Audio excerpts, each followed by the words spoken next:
Bapa yang baik, Bapa yang kami sembah, kami percayakan kasih dan kuasa-Mu yang ajaib. Hari ini kami mau menyampaikan firman-Mu, memberitakan firman-Mu. Mari Roh Kudus ambil alih, supaya setiap orang yang mendengar akan firman-Mu diberikan pencerahan dan diberkati oleh-Mu. Terima kasih Tuhan Yesus Kristus. Mari Roh Kudus ambil alih. Dalam nama Tuhan Yesus Kristus kami berdoa dan ucap syukur. Haleluya. Amin. Puji Tuhan. Shalom Bapak Ibu Saudara sekalian, puji Tuhan. Berjumpa kembali dengan saya, Pastor Herman Gideon, saudara. Sudah lama saya tidak live, dan hari ini saya sering mendengar ugatan tentang ketuhanan Yesus. Saudara, saya tidak bicara secara teologis, tetapi saya ingin menyampaikan kepada saudara bahwa Yesus adalah Tuhan yang sungguh-sungguh Tuhan. Saudara, ketuhanan Yesus dinyatakan melalui kemahakuasaannya untuk menjadi manusia. Melalui kemahakasihnya, Yesus mati di salib, bangkit dari kematian dan naik ke surga. Dengan kuasanya sendiri tanpa bantuan apapun. Lalu duduk di tahtanya di surga, berkuasa penuh, baik di surga maupun di bumi. Dan ia berjanji akan datang kembali. Saudara, melalui kejadian-kejadian tersebut, kita yakini bahwa Yesus sungguh-sungguh Tuhan. Saudara, karena Tuhan yang benar bukanlah Tuhan hasil konseptual dari textbook atau konsep dari kitab suci, dan Tuhan itu bukan hasil imajinasi manusia atau hasil pencarian manusia. Saudara, Tuhan itu misteri. Tuhan tidak bisa dibatasi dan tidak terbatas. Pikiran manusia terbatas dan manusia tidak mungkin bisa menjangkau Tuhan melalui pikiran, melalui pencarian. Jadi tidak mungkin manusia bisa berpikir tentang Tuhan secara tepat dan sempurna. Saudara, oleh karena itu Tuhanlah yang harus datang. Tuhan yang tidak terbatas itu unlimited, membatasi diri untuk memperkenalkan diri bahwa Ia adalah Tuhan melalui Yesus Kristus Tuhan. Saudara, manusia berusaha mencari Tuhan. Karena apa? Karena di dalam diri manusia itu ada lubang yang dalam yang hanya bisa diisi oleh Sang Penciptanya, Tuhan sendiri. Saudara, dari hasil pencarian itu, maka saudara bisa browsing, saudara bisa baca, saudara bisa lihat, dan saudara bisa mengalami. Timbullah beraneka ragam Tuhan. Haleluya. Banyak Tuhan, saudara. Semua itu bukanlah Tuhan. Karena sesungguhnya Tuhan tidak bisa temukan oleh hasil usaha manusia. Haleluya, saudara. Sejak manusia jatuh ke dalam dosa, manusia sudah terpisah dari Tuhan. Tuhan Maha Kudus dan manusia adalah orang yang berdosa. Dan tidak mungkin yang kudus bisa dihampiri oleh yang berdosa. Saudara, Alkitab berkata dalam Kejadian pasal 6 ayat 3, 5 dan 7, saudara, demikian firman Tuhan.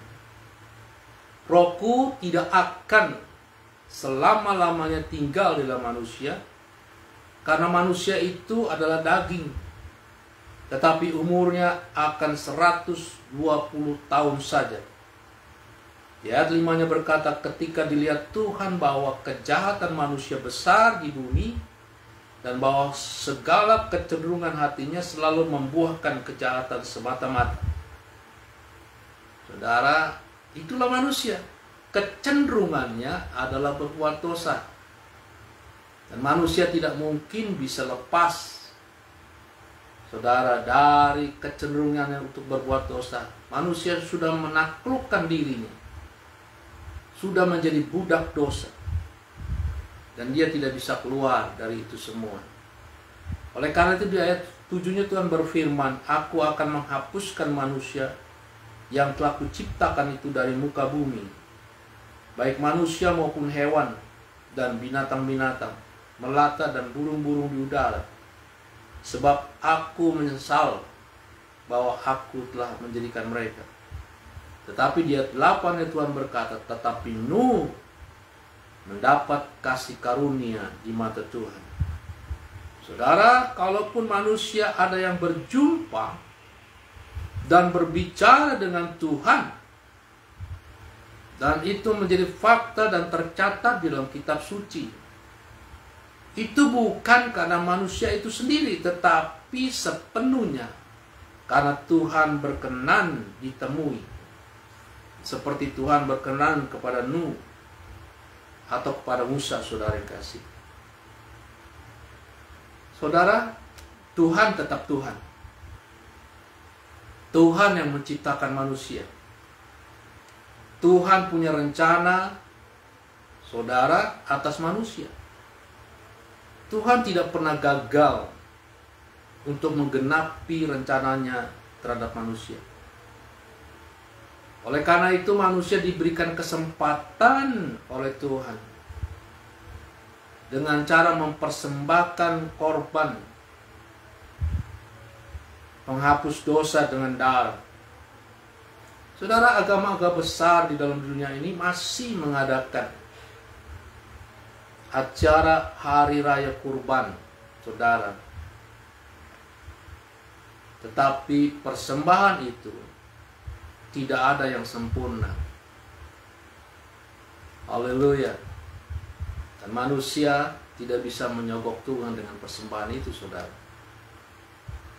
Oleh karena itu satu-satunya jalan adalah anaknya yang tunggal harus jadi korban. Puji Tuhan. Saudara, mungkin saudara bertanya, kenapa harus anak? Karena korban itu harus tidak bercacat celah. Dan tidak ada yang tidak bercacat celah. Semuanya cacat. Di dalam Efesus pasal 5 ayat 15-16 berkata demikian. Sebab dengan matinya sebagai manusia telah membatalkan hukum Taurat. Sebab dengan matinya sebagai manusia, saudara, Yesus sebagai manusia telah membatalkan hukum Taurat dengan segala perintah dan ketentuannya untuk menciptakan dan menjadi satu manusia baru dalam dirinya. Dan dengan itu mengadakan damai sejahtera. Dan untuk memperdamaikan keduanya di dalam satu tubuh dengan Allah oleh salib. Dengan melenyapkan perseteruan pada salib itu. Kematian Yesus di salib sebagai manusia, saudara, itu telah melenyapkan perseteruannya dengan Tuhan. Perseteruan manusia dengan Tuhan. Itu telah memperdamaikan manusia dengan Tuhan. Dan dengan memandang salib sebagai korban. Dan dalam Roma pasal 3 ayat 25 firman Tuhan berkata demikian. Kristus Yesus telah ditentukan Allah menjadi jalan perdamaian. Pendamaian karena iman. Saudara, jadi bukan karena melakukan hukum Taurat. Bukan karena melakukan amal ibadah, tetapi karena iman dalam darah Yesus Kristus Tuhan yang telah mati di kayu salib. Hal ini dibuatnya untuk menunjukkan keadilannya karena ia telah membiarkan dosa-dosa yang telah terjadi, saudara, dahulu pada masa kesabaran. Sebagai manusia, saudara, Yesus telah berkorban sehingga jika kita beriman kepadanya, kepada darah Yesus yang tercurah di kayu salib, saudara, kita memperoleh perdamaian dengan Tuhan. Karena itulah, saudara, pernyataan Allah yang disampaikan dalam Yohanes pasal 3 ayat 16. Karena begitu besar kasih Allah akan dunia ini sehingga ia telah mengaruniakan anak yang tunggal, supaya setiap orang yang percaya kepadanya tidak binasa, melainkan beroleh hidup yang kekal. Saudara yang kasih, saudara, dan selanjutnya dalam Yohanes pasal 1:14, firman itu telah menjadi manusia. Supaya apa firman itu menjadi manusia? Supaya ia bisa diam di antara kita sebagai manusia. Dan kita telah melihat kemuliaan, dan dengan melalui Yesus menjadi manusia, kita telah melihat kemuliaannya, yaitu kemuliaan yang diberikan kepadanya sebagai anak tunggal Bapa, penuh kasih, karunia, dan kebenaran. Saudara, dari ayat ini Yesus menyatakan bahwa Yesus telah menjadi manusia. Haleluya. Dan selain Yesus disebut anak Allah, anak tunggal Bapa, tapi Yesus juga disebut sebagai anak manusia. Dan dalam keadaannya sebagai manusia, Yesus telah disalibkan. Ingat saudara yang kasih, yang disalibkan itu bukan Tuhan, tetapi manusia. Sebagai manusia disalibkan. Lalu mengapa harus Yesus yang disalibkan menjadi korban penebus dosa? Saudara, kenapa Yesus harus menjadi manusia supaya dikorbankan? Karena manusia berdosa harus menebus dosanya sendiri sebagai manusia. Tidak bisa digantikan oleh Tuhan, saudara kasih. Karena bagi Tuhan mudah sekali memberikan pengampunan kepada manusia yang berdosa. Tidak perlu Tuhan disalibkan, Dia bisa mengampuni. Tetapi saudara harus ingat bahwa Tuhan juga Maha Adil. Tuhan harus menghukum manusia yang berdosa. Dan itu tidak bisa dibayar dengan amal ibadah, saudara. Tidak bisa, saudara, dibayar oleh amal ibadah, saudara. Kesimpulan, Tuhan tidak bisa disogok dengan perbuatan baikmu.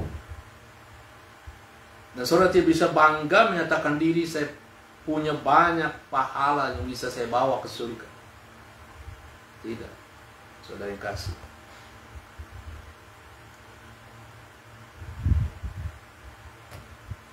Persembahan pengampunan dosa pun tidak ada yang sempurna dan tidak ada yang berkenan bagi Tuhan. Karena kecenderungan manusia adalah berbuat dosa. Haleluya. Saudara, maka Yesus Sang Firman dalam keadaannya sebagai manusia layak menjadi korban penghapus dosa. Saudara, Yesaya pasal 53 ayat 6 ini adalah nubuatan tentang Yesus. Kata firman Tuhan begini, kita sekalian sesat seperti domba, saudara dan saya sesat seperti domba, masing-masing kita mengambil jalannya sendiri, dan itulah kecenderungan manusia yang dikuasai oleh egonya sendiri. Tetapi Tuhan telah menimpakan kepadanya kejahatan kita sekalian. Jadi kejahatan kita yang sesat ini, saudara, dilimpahkannya kepada Yesus di kayu salib. Kematian Yesus di kayu salib adalah dalam rangka menanggung dosa manusia. Kesengsaraan, segala penyakit, bahkan kutuk manusia yang sekian lamanya tidak bisa diselesaikan oleh manusia itu sendiri. Haleluya. Saudara, Matius 26 ayat 1 dan 2, Yesus sendiri berkata demikian, saudara. Setelah Yesus selesai dengan segala pengajaran itu, berkatalah ia kepada murid-muridnya, kamu tahu bahwa 2 hari lagi akan dirayakan Paskah. Maka anak manusia akan diserahkan untuk disalibkan. Saudara, pemberitaan ini saudara sekaligus disampaikan sebagai klarifikasi bagi kita bahwa yang disalibkan itu bukanlah Tuhan, tetapi manusia Yesus. Oleh karena itu anak manusia akan diserahkan untuk disalibkan, bukan anak Allah, anak manusia. Saudara, sekalipun Yesus juga disebut sebagai anak Allah, dalam keadaan manusianya itulah Yesus disalibkan. Itu terjelas tercantum di dalam Filipi pasal 2 ayat 8. Dan dalam keadaan sebagai manusia ia telah merendahkan dirinya dan taat sampai mati, bahkan sampai mati di kayu salib. Dalam keadaannya sebagai manusia tercermin pula kemanusiaannya Yesus. Kemanusiaan Yesus.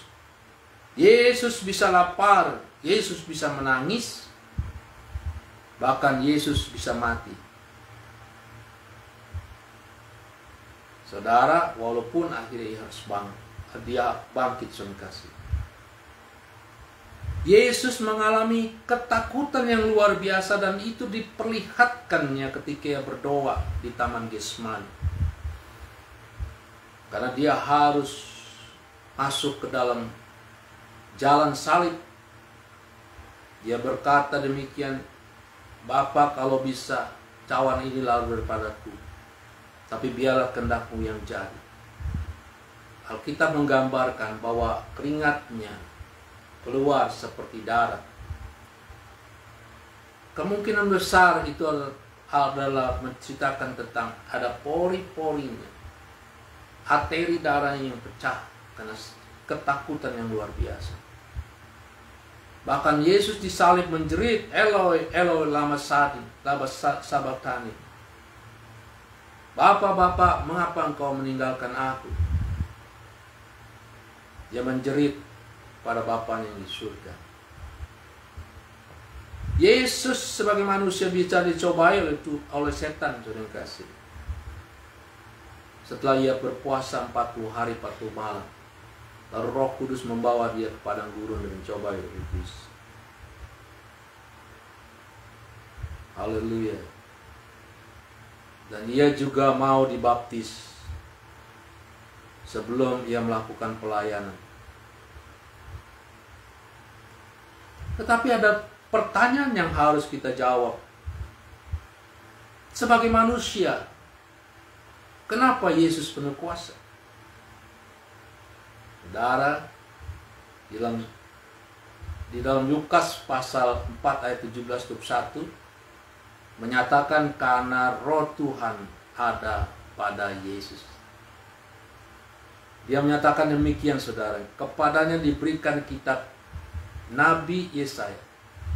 Saya jelaskan ini supaya nanti kita akan dibawa bahwa sesungguhnya manusia yang dipenuhi dengan Roh Kudus pun akan ada penuh kuasa. Kepadanya diberikan kitab Nabi Yesaya, dan setelah dibukanya ia menemukan nats di mana ada tertulis, Roh Tuhan ada padaku. Oleh sebab ia telah mengurapi aku untuk menyampaikan kabar baik kepada orang-orang miskin. Dan ia telah mengutus aku untuk memberitakan pembebasan kepada orang-orang tawanan dan penglihatan bagi orang-orang buta, untuk membebaskan orang yang tertindas, untuk memberitakan tahun rahmat Tuhan telah datang, saudara, dan bahkan untuk membangkitkan orang yang mati. Saudara, ketika Yesus naik ke surga, kuasa itu diberikan, Roh Kudus turun, diberikan kepada murid-muridnya. Dan sampai sekarang, murid-murid yang dipenuhi oleh Roh Tuhan melakukan hal yang sama. Bukankah saudara ketika firman Tuhan diberitakan, ada orang yang sakit disembuhkan, ada orang yang dikerasukan setan dibebaskan, bahkan orang yang mati pun bangkit, saudara. Saudara bisa browsing, saudara bisa lihat, itu jejak, track record, dan terekam, dan itu tidak bisa dihapuskan. Kemudian Yesus menutup kitab itu, memberikannya kembali kepada pejabat, lalu duduk. Dan mata semua orang dalam ruangan ibadat tertuju kepadanya. Lalu ia mulai mengajar mereka, katanya, pada hari ini, kata Yesus, genaplah nas itu sewaktu kamu mendengarkan. Ini Yesus memberikan pernyataan bahwa apa yang disampaikan oleh kitab Yesaya yang dibacakan itu adalah tentang Yesus. Dan ketika itu didengar, itu telah digenapi. Saudara, kenapa Yesus penuh kuasa? Sebagai manusia. Karena Yesus tidak berdosa dan dosa tidak berkuasa atas dirinya. Atas diri Yesus. Ia lahir, saudara, bukan dari benih manusia yang sudah tercemar oleh dosa. Yesus adalah Sang Firman, kalimat Allah, Roh Allah. Saudara, dan dosa tidak berkuasa atas dirinya. Karena dia tidak berdosa, saudara yang kasih. Dia bisa melakukan perkara-perkara yang divine, yang kudus. Bagi saudara yang telah mengalami pengampunan dosa oleh darah Yesus, lalu Roh Allah turun atas saudara, saudara akan melakukan perkara yang sama. Bukan karena kuat dan gagah saudara, tetapi karena Roh Tuhan ada pada saudara. Karena dosa sudah tidak berkuasa lagi atas saudara, karena saudara telah dibebaskan oleh Yesus. Saudara, saya ingin membawa saudara kembali kepada judul kita, bahwa Yesus adalah Tuhan dan benar-benar Tuhan yang benar. Benar-benar Tuhan yang benar. Bukan atas konsep manusia, tapi ke atas pernyataan dirinya sendiri. Yang kedua, saya kasih, yaitu pernyataan adalah efek dari kebangkitan Yesus. Untuk menyatakan bahwa dia adalah Tuhan. Saudara, apa itu efek kebangkitan Yesus? Kalau saudara tahu bahwa kebangkitan Yesus itu mempunyai efek, saudara sedang diarahkan menjadi seperti kemanusiaan Yesus. Itulah Tuhan. Tuhan yang bisa mengubah saudara. Kalau bukan Tuhan tidak bisa mengubah saudara. Mengubah saudara supaya saudara menjadi seperti kemanusiaan Yesus. Yaitu dosa tidak berkuasa lagi atas saudara. Saudara diurapi, dijadikan anak Allah, dan di mana Roh Al-Kudus ada di dalam saudara. Roma pasal 8 ayat 16 berkata, Roh Tuhan bersama dengan roh kita bersaksi bahwa kita adalah anak-anak Allah. Kalau kita anak Allah, maka kita adalah ahli waris akan janji-janji Allah. Salah satu janji Allah, kita akan penuh kuasa. Penyertaannya, tanda-tanda dan mujizat itu akan terjadi bagi kita. Dan apalagi efek dari kebangkitan Yesus untuk menyatakan ketuhanan Yesus, yaitu kuasa maut telah dikalahkan. Saudara, manusia tidak bisa mengalahkan kuasa maut. Tapi Yesus telah menyatakan itu, kuasa maut telah dikalahkan. Kematian tidak menjadi momok, bukan menjadi takutan. Kematian bukanlah musibah. Kematian adalah saudara menjadi titik awal untuk masuk ke dalam kehidupan yang baru.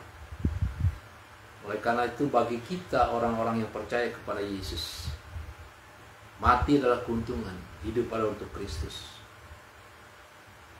Selanjutnya saudara kasih, kebangkitan Yesus, efeknya adalah untuk menjadikan Yesus Tuhan.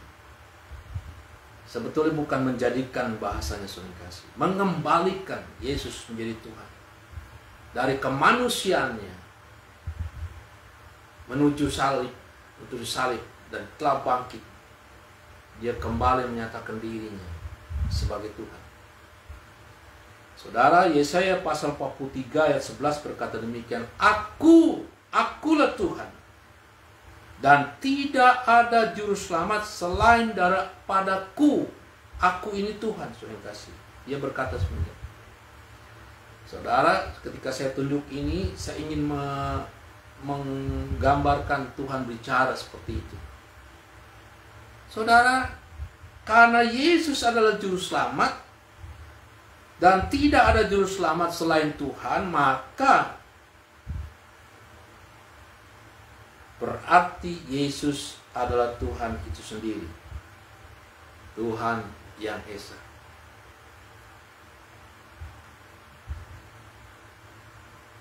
Dan di dalam Kisah Para Rasul pasal 2 ayat 36 Tuhan berkata demikian. Firman Tuhan berkata demikian, jadi seluruh kaum Israel harus tahu dengan pasti bahwa Allah yang telah membuat Yesus yang kamu salibkan itu menjadi Tuhan dan Kristus. Saudara, ini dalam bahasa Alkitab, bahasa manusia yang disampaikan saudara yang kasih oleh Rasul kepada bangsa Israel. Sesungguhnya Allah membuat Yesus yang kamu salibkan itu menjadi Tuhan dan Kristus. Artinya dia sesungguhnya Yesus kembali ke asal semulanya, yaitu sebagai Tuhan.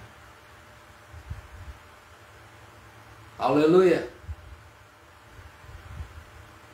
Sebagai Tuhan setelah ia menyelesaikan misinya untuk menyelamatkan manusia sebagai juru selamat. Lalu dia naik ke surga, duduk di sebelah kanan Allah, di taktanya yang kudus. Saudara, dan ketika ia menyatakan duduk sebelah kanan Allah, itu menyatakan ia kembali kepada posisinya sebagai Allah, duduk di taktanya itu, untuk menyatakan bahwa Tuhan Yesus adalah Tuhan yang berkuasa, baik di surga maupun di bumi. Dan karena ia akan melakukannya kembali untuk datang, saudara, sebagai Yesus, dia tidak menggunakan namanya sebagai Allah, tapi Yesus sebagai Tuhan Yesus, karena dia akan datang lagi. Saudara, Yohanes pasal 20 79 berkata, kemudian dia berkata kepada Thomas, saudara, ini adalah ketika Yesus sudah bangkit. Apa yang Thomas katakan, dan dia tidak menolaknya. Kata Tuhan, taruhlah jarimu di sini dan lihatlah tanganku, ulurkanlah tanganmu dan cucukkanlah ke dalam lambungku, dan jangan engkau tidak percaya lagi, melainkan percayalah. Apa yang Tuhan ingin Yesus tekankan kepada Thomas untuk percaya. Jangan sampai tidak percaya lagi, tetapi harus percaya, yaitu apa yang Thomas sampaikan kepada Yesus, ya Tuhanku dan Allahku. Dan Yesus katakan, karena engkau telah melihat aku, engkau berkata, aku Tuhan dan Allahmu, maka engkau percaya. Berbahagialah mereka yang tidak melihat namun percaya. Dan kami percaya engkaulah Yesus, Tuhan dan Allahku, sekalipun aku tidak melihatnya lagi. Tapi Alkitab telah menyatakan bahwa Yesus adalah Tuhan. Apalagi efek dari kebangkitannya. Saudara, melalui kebangkitan Yesus, kita dijadikan anak-anak Allah, ahli waris akan janji-janji Allah. Penyertaannya, tanda-tanda dan mukjizat dari penyertaannya, menerima Roh Kudus. Akibatnya kita diproses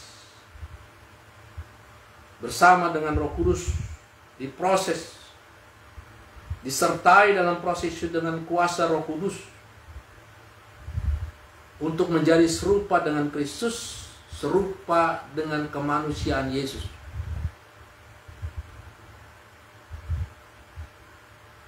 Saudara, di dalam Yohanes pasal 14 ayat 8-14 sampai 14 ini menggambarkan, saudara, proses itu dan tujuan dari proses itu. Kata Filipus kepadanya dan juga ketuhanan Yesus. Kata Filipus kepada Tuhan, tunjukkanlah Bapa kepada kami, itu sudah cukup bagi kami. Saudara, setelah Yesus bangkit, kata Yesus kepadanya, telah sekian lama aku bersama-sama kamu Filipus, namun engkau tidak mengenal aku. Barang siapa telah melihat aku, ia telah melihat Bapa. Saudara, Yesus tidak bisa mengingkari bahwa ia adalah Tuhan. Ia dan Bapa adalah satu. Oleh karena itu dia harus jujur kepada Filipus. Barang siapa telah melihat aku, ia telah melihat Bapa, dan bagaimana engkau berkata, tunjukkanlah Bapa itu pada kami. Tidak percayakah engkau bahwa aku di dalam Bapa dan Bapa di dalam aku? Apa yang aku katakan kepadamu tidak aku katakan dari diriku sendiri, tetapi Bapa yang diam di dalam aku, dialah yang melakukan pekerjaan. Percayalah kepadaku bahwa aku di dalam Bapa dan Bapa di dalam aku. Atau setidak-tidaknya percayalah karena pekerjaan-pekerjaan itu sendiri seperti apa yang telah saya sampaikan. Bahwa Yesus adalah Tuhan dan benar-benar Tuhan.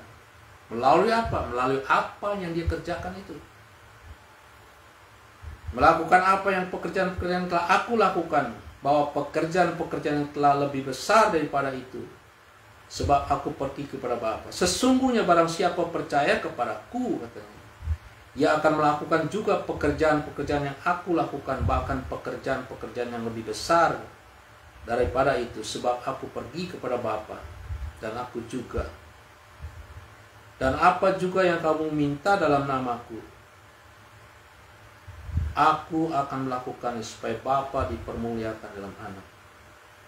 Jika kamu minta sesuatu kepadaku dalam namaku, aku melakukan. Saudara, jadi Yesus pada suatu sebagai manusia penuh kuasa, karena ia punya Roh Tuhan di dalam dirinya. Dan Yesus berkata bahwa Roh Tuhan akan diberikan kepada kita. Dan dia berjanji kita akan melakukan perbuatan-perbuatan besar, bahkan lebih besar dari apa yang dia lakukan. Bukan sebagai ketuhanan Yesus, tetapi sebagai kemanusiaannya Yesus. Saudara, karena Yesus adalah pencipta, dan kita tidak mungkin mencipta juga seperti Yesus. Tapi sebagai kemanusiaan Yesus ketika ia ada dalam dunia ini, bagaimana ia menjadi berkat, mengusir setan, menyembuhkan orang sakit, bahkan membangkitkan orang yang mati. Bukan oleh kuat dan gagah kita, tapi oleh Tuhan. Dan Tuhan berkata, pergilah, segala kuasa telah berikan kepadamu. Lakukanlah, karena aku akan menyertai engkau kepada akhir zaman dengan tanda-tanda dan mukjizat menyertai. Saudara yang kasih, haleluya. Karena jika kamu meminta sesuatu kepadaku dalam namaku, aku akan melakukannya. Dalam nama Tuhan Yesus Kristus. Orang yang terikat kuasa setan dibebaskan. Orang yang sakit disembuhkan dalam nama Tuhan Yesus Kristus, dan Yesus melakukannya. Itu janji dia. Bahkan orang yang mati pun atas kehendak Tuhan, dalam nama Tuhan Yesus Kristus, bangkit kembali. Rohnya kembali, saudara. Yang sakit disembuhkan. Haleluya. Yang terikat dengan kuasa setan, kuasa iblis sekalipun, dibebaskan, dilepaskan. Saudara, setan pun tunduk dalam nama Tuhan Yesus Kristus. Haleluya. Yang terikat secara stronghold, kuat sekali, kepada free sex misalnya, narkoba, judi, saudara, yang susah keluar, dalam nama Tuhan Yesus Kristus. Dan Yesus berkata, aku akan melakukannya. Orang tersebut dibebaskan. Haleluya, sering kasih. Melalui pemberitaan ini, saudara, ini bukan teologis, tetapi fakta. Rekam jejak yang Yesus sampaikan kepada kita, bahwa dia adalah Tuhan. Oleh karena itu, jangan ragu lagi bahwa Yesus benar-benar Tuhan. Karena Yesus telah menyatakan dirinya sebagai yang maha kuasa, Sang Firman yang telah menjadi manusia. Maha kasih, dia naik ke salib, saudara yang kasih, untuk mengampuni segala dosa manusia. Menjadi manusia diperdamaikan dengan Tuhan. Dibebaskan manusia dari segala dosa. Tetapi Yesus juga maha adil. Maha adil. Omnipresent. Saudara, melalui penyertaannya, melalui rohnya yang kudus, menyertai kita. Sampai selama-lamanya, sampai akhir zaman. Amin. Tuhan memberkati saudara. Haleluya. Saudara bisa menghubungi saya kalau ada pertanyaan. Saya tidak pernah menggunakan nama palsu. Saudara bisa cek akun saya. Puji Tuhan. Kita berdoa. Tuhan Yesus, kami percaya pemberitaan firman ini dimeteraikan dengan kuasa Roh Kudus. Dan Roh Kudus yang berbicara lebih jauh lagi, disampaikan kepada setiap orang yang mau mendengarkan pemberitaan ini, lalu mencari Tuhan untuk mendapatkan anugerah keselamatan dari Engkau, Yesus Tuhan kami. Terima kasih Tuhan. Di dalam nama Tuhan Yesus Kristus, kami berdoa dan menyerahkan kepada kuasa-Mu yang ajaib. Haleluya. Amin. Tuhan memberkati. Shalom, sampai jumpa kembali dan live kami Kinat of Life selanjutnya. Amin.